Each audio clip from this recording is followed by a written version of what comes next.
आज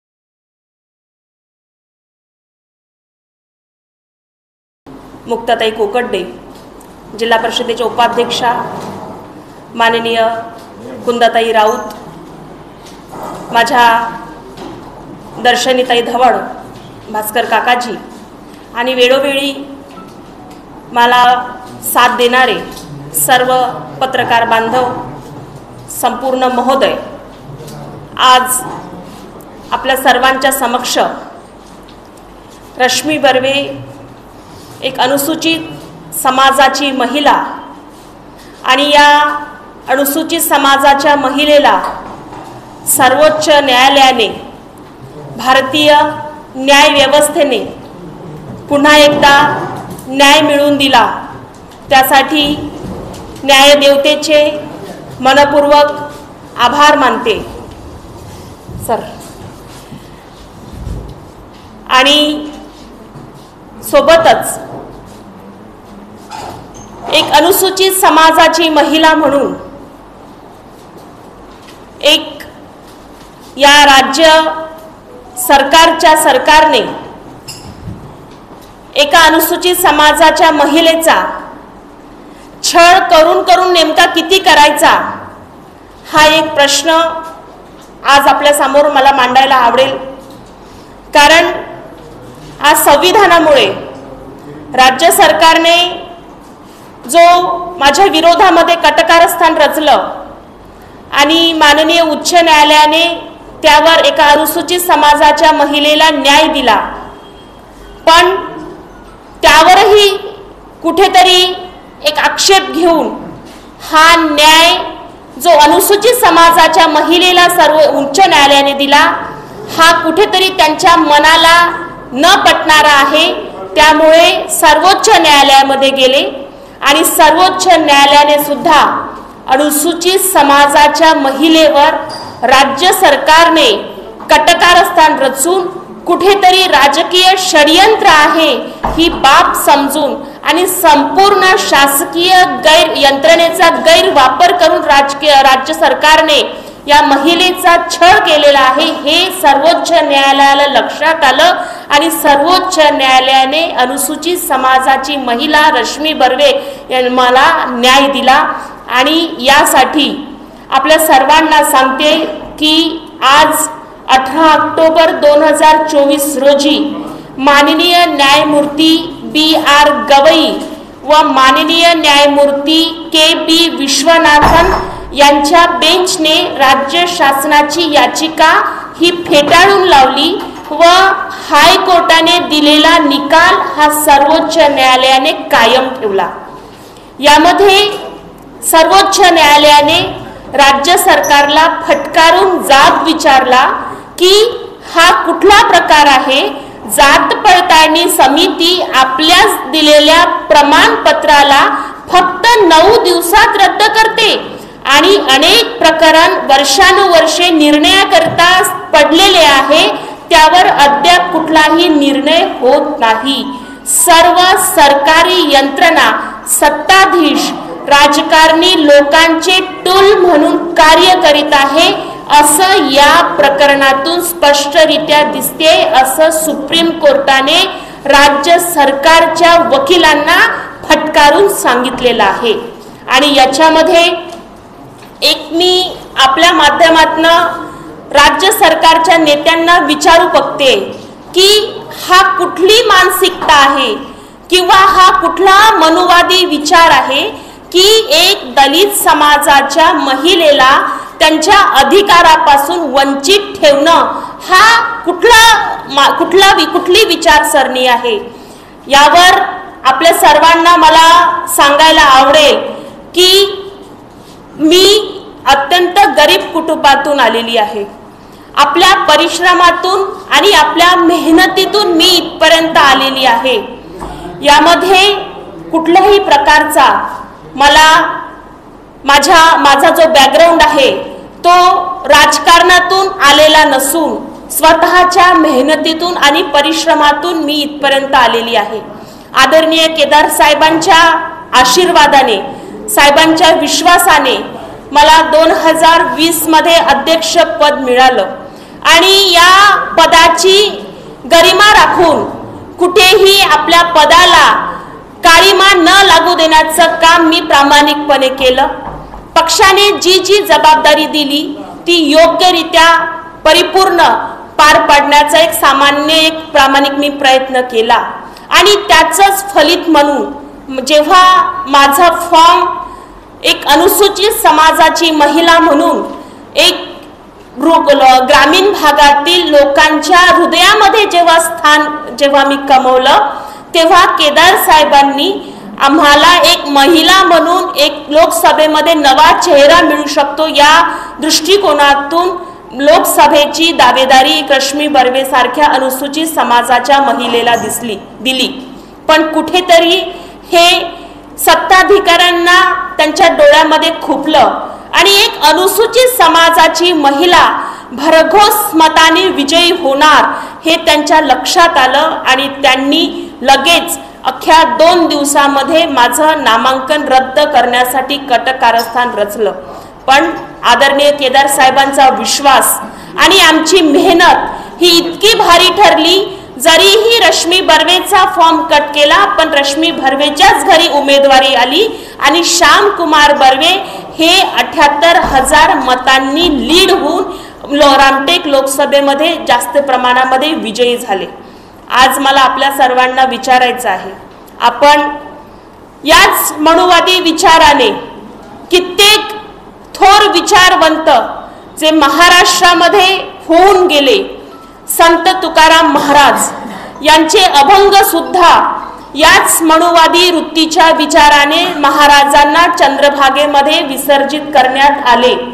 याच मनुवादी वृत्तीने डॉक्टर बाबासाहेब आंबेडकर, सावित्रीबाई फुले, ज्योतिबा फुले, छत्रपती शाहू महाराज अशा थोर महान विचारवंतांना सुद्धा अत्यंत छळण्याचा प्रयत्न या मनुवादी विचारांनी केलेला आहे हे आपण सर्वांनी जाणता। आज एक महिला म्हणून आपण महाराष्ट्रभर जी योजना आपण राबवत आहात, लाडली बहिणा, पण अनुसूचित समाजाची महिला का या भारतीय जनता पक्षाच्या नेत्याच्या बहिणी नाहीत? का अनुसूचित समाजाच्या महिला आपल्या अधिकारापासून वंचित राहण्याचा एक कटकारस्थान या भारतीय जनता पक्षाच्या नेत्यांमध्ये आहे? हा जाब आज मला विचारायला आपल्या माध्यमातून भारतीय जनता पक्षाला विचारायला आवडेल। आणि नेमकं कुठला असा मला स्वतःला माझ्याकडे कुठलंही पद नाही ना, मी आता कुठल्या प्रकारची आमदार नाही ना, मी खासदार नाही। जिल्हा परिषदचं अध्यक्ष पद हे माझ्याकडे 2020 ते 2023 पर्यंत माझ्याकडे होतं। साधं जिल्हा परिषद सदस्य म्हणून मी प्रामाणिकपणे काम करते। मग एक वंचित एक समाज अनुसूचित समाजाची महिला भारतीय जनता पक्षाच्या नेत्यांना इतकी खुपत आहे की सर्व काम त्यांचे कार्य सगळे बाजूला ठेवून फक्त एका महिलेचा छळ करण्याचं काम फक्त भारतीय जनता पक्ष का करत आहे? इतका त्यांच्याकडे वेळ आहे?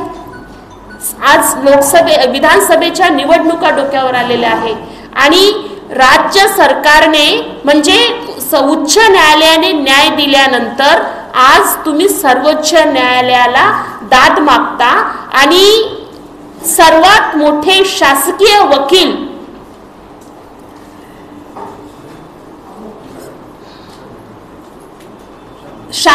वकील तुषार मेहता सॉलिटर जनरल म्हणून आहे, त्यांना तुम्ही एका अनुसूचित समाजाच्या महिलेला केस लढवण्यासाठी तुम्ही तयार करता, म्हणजे इतका वेळ आपल्याकडे आहे हे थोडा विचार करण्याजोगा आहे। आणि याच्यामध्ये आज मला आवर्जून म्हणावंसं वाटेल की आज खऱ्या अर्थाने अनुसूचित समाज वर्ग किंवा बहुजन समाज, महिला वर्ग या समाजाच्या विरोधात भारतीय जनता पक्षातील नेते आहे आणि हे त्यांना मान्यच करावं लागेल इतकंच। राहुल पांडे जे आहेत यांचा काय रोल आहे? राहुल पांडे यांचा रोल हा आपण सर्वजण जाणतात आणि त्यांच्यावर सुद्धा लगेच आम्ही या सगळ्या कामाच्या गुंतवण्यामुळे राज्य सरकारने निकाल दिला, त्यानंतर सर्वोच्च न्यायालयाने सुद्धा निकाल दिला आणि हा जो अधिकारी आहे या अधिकाऱ्यावर पूर्ण यंत्रणेचा, शासकीय यंत्रणेचा गैरवापर करून त्यांनी हे शासनाला दबून हे कटकारस्थान रचलेलं आहे आणि या अधिकाऱ्यांना फक्त राहुल पांडेच नाही तर संबंधित सर्व अधिकाऱ्यांना सुद्धा त्यांच्यावर कारवाई करण्याचा आणि त्यांना योग्य ती शिक्षा देण्याचा आमचा मुद्देसूद आम्ही त्या दिशेने जाऊ आणि तो प्रयत्न आमचा राहील. मॅडम, आपण लोकसभा इलेक्शन्स मध्ये आपल्याला डिबार केलं होतं की लोकसभा इलेक्शन्स आपण लढू नाही शकणार स्वतः. विधानसभा इलेक्शन्स मध्ये काही इंटरेस्ट आहे आपला की कुठल्या कॉन्स्टिट्युन्सी ग्रामटेक क्षेत्रातून लोकांपर्यंत आपली भावना पोहोचवण्यासाठी? लोकसभेमध्ये जरी माझं नामांकन रद्द केलं, मी आता सांगितल्याप्रमाणे, पण माझ्या घरी माझ्या पतीला श्यामकुमार बर्वे यांना उमेदवारी दिली. विधानसभेमध्ये एक चांगल्या पद्धतीने, कारण लोकसभेचा जो विजय झाला याचीच एक पडछाया विधानसभेमध्ये सुद्धा आपल्याला दिसून पडेल. एक पक्षाची एकनिष्ठ कार्यकर्ता म्हणून साहेबांच्या, आदरणीय केदार साहेबांच्या नेतृत्वात, साहेबांच्या मार्गदर्शनात आणि पक्ष ज्या पद्धतीने आम्हाला सांगेल, गाईड करेल, त्या पद्धतीने आम्ही 6ही विधानसभा पिंजून काढू आणि समाजामध्ये जी यांची मनुवादी विचारसरणी आहे, महिलांविरोधी विचारसरणी आहे, बहुजन समाजांविरोधी विचारसरणी आहे, ही खालच्या लोकांपर्यंत जाऊन सांगण्याचा आमचा नक्कीच प्रयत्न राहील. रश्मीताई, एकाच घरात लोकसभा आणि विधानसभा, तुमच्याच काँग्रेसच्या काही कार्यकर्त्यांमध्ये कुजबूज आहे की लोकसभा आहे, मग आता त्यांच्याच घरामध्ये पुन्हा विधानसभा कशाला? नाही, मी ऐका, मला स्वतःला, मी कधीच तुमचं स्टेटमेंट तुम्ही आतापर्यंत बघून घ्या की लोकसभेमध्ये सुद्धा मी स्वतःहून आमच्या नेत्यांकडे किंवा मी एक वेळा तरी दिल्ली किंवा मुंबईला जाताना तुम्हाला कुठेही मी आढळली नसेल. आमचं नेते आदरणीय केदार साहेब यांनी जे आम्हाला सांगतात, जे आम्हाला मार्गदर्शन करतात, तीच आमची एक वाट असते की केदार साहेब जो आदेश देतील त्या आदेशांवर आम्हाला काम करायचं आहे. मी कधीही म्हटलेलं नाही की मला समोरच्या विधानसभेमध्ये मला कुठल्याही प्रकारची मला संधी देण्यात यावी, अजिबात नाही. माझा हेतू हा आहे की इतकी मोठी जी जबाबदारी लोकसभेमध्ये मिळाली तर माझे पती आणि मी, आम्ही दोघेही मिळून ही इतकी मोठी जबाबदारी आम्ही सक्षमरित्या पार पाडू आणि साहेबांनी दिलेला विश्वास हा खरा करण्याचा आम्ही प्रयत्न करू. त्यावरच आम्ही कायम राहू.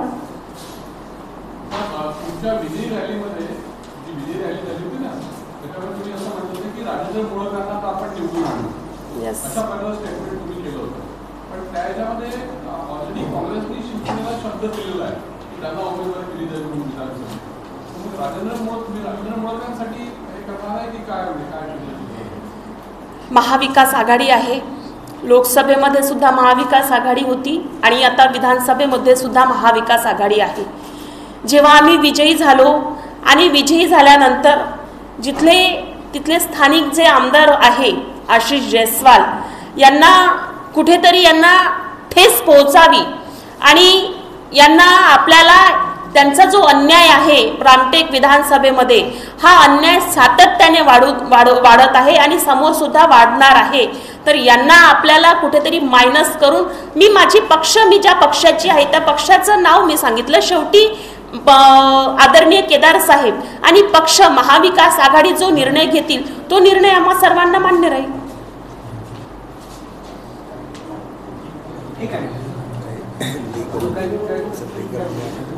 एक मिनिट, पूर्ण ज्या काही लीगल ज्या गोष्टी आहे, लीगल जे पूर्ण विषय आहे ते विषय माझे वकील ॲडव्होकेट नारनवरे सर आपल्या समोर मांडतील. मी त्यांना विनंती करते.